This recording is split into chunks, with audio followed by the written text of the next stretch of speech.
Welcome to your Daily Writing Habit, episode number 434.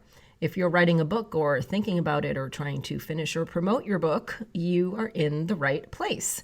Good morning. Happy Thursday. I'm your host, Christine Whitmarsh, also known as Christine Inc., christine-inc.com. Each day I'm sharing with you the writing habits I've learned over my 18 years as a ghostwriter, book coach, and author. I have found that three things in particular have a huge impact on your success as an author, and they have the ability to turn a quote-unquote non-author into a published one. Those three things are writing fundamentals, productivity, and mindset habits. Here's today's quote. I don't want to live in a hand-me-down world of others' experiences. I want to write about me, my discoveries, my fears, my feelings, about me. Helen Keller. Well, once again, good morning and happy Thursday. And it is my memoir launch week for The Power of the Curve, so I thought I would do a memoir-themed show today. So we're going to talk about the connection between memoir writing, and journaling. Hopefully journaling is something that most/all of us do as writers to get our words out on the page. So let's make the connection between memoirs and journaling. Pouring your innermost thoughts, worries, and wants into the safe container of a journal can be therapeutic, especially during troubled times. That sound familiar this year? In less stressful times, journaling can serve as a bridge to bigger things like brainstorming, life and business planning, or for the most ambitious journalers, it can lay the foundation of a future book. The psychological connection between writing in a journal and writing your memoir is undeniable.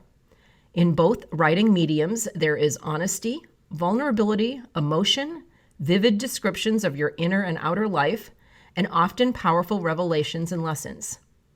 Many future authors eventually use their journal entries as source material or even actual pieces of their future memoirs. So what if the process were flipped?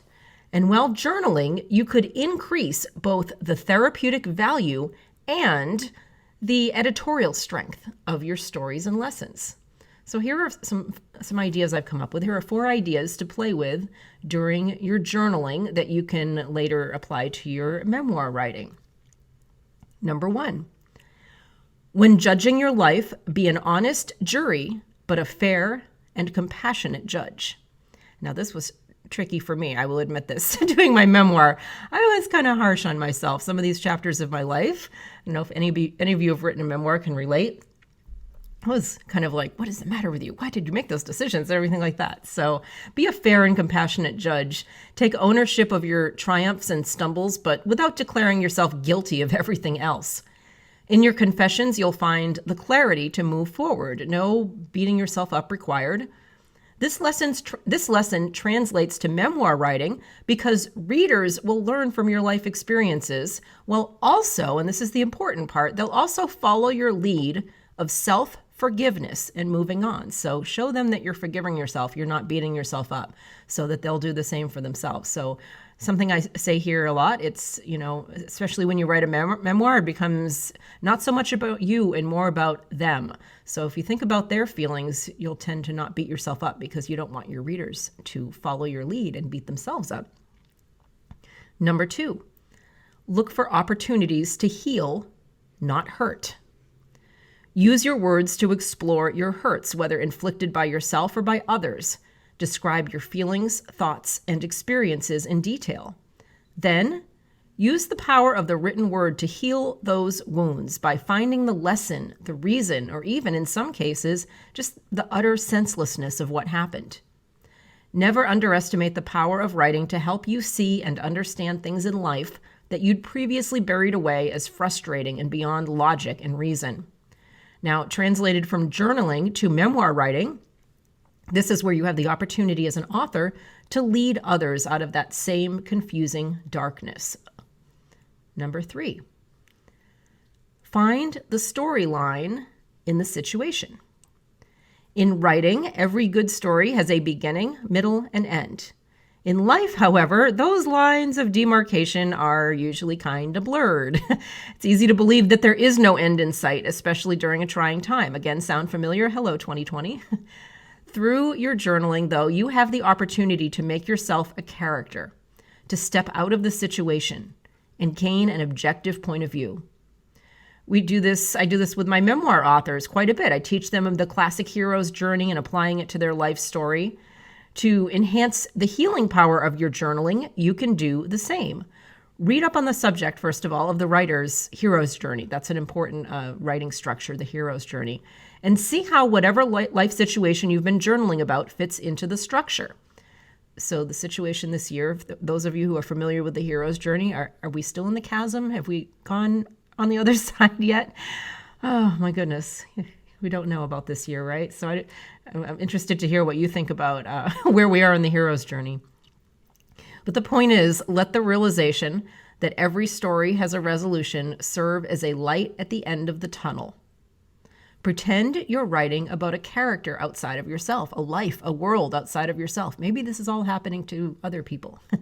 How would you write the resolution to their situation? Write it and then live it. Finally, number 4, pretend someone is reading your words, your journaling words in the future. Imagine your journal ends up like buried in a time capsule or in a bottle cast out into the ocean, and someone from the future is now reading your words. What do you ultimately want them to know about you, about your journey through this life, about what you've learned from each situation along the way? Applied to journaling, you're revealing the pieces of yourself that you're most proud of. Applied to memoir writing, and you're offering an opportunity for others to ask themselves the same questions. As goes the famous quote attributed to Socrates, "The unexamined life is not worth living." Whether journaling or writing your memoir, you have the opportunity as the writer and the narrator of your life to explore your point of view and the things that are happening to you while you're living your life. Release that which no longer serves you and build upon that which does. Above all, write on. So once again, I hope you enjoyed our Thursday episode today. Thank you for joining me here, as always, on your daily writing habit, where I am helping you write and finish writing an awesome book. And I would love for you to drop by my Inc. Authors group on Facebook to say hello and let us know how we can support your writing goals. Inc. Authors on Facebook. Until tomorrow, happy writing.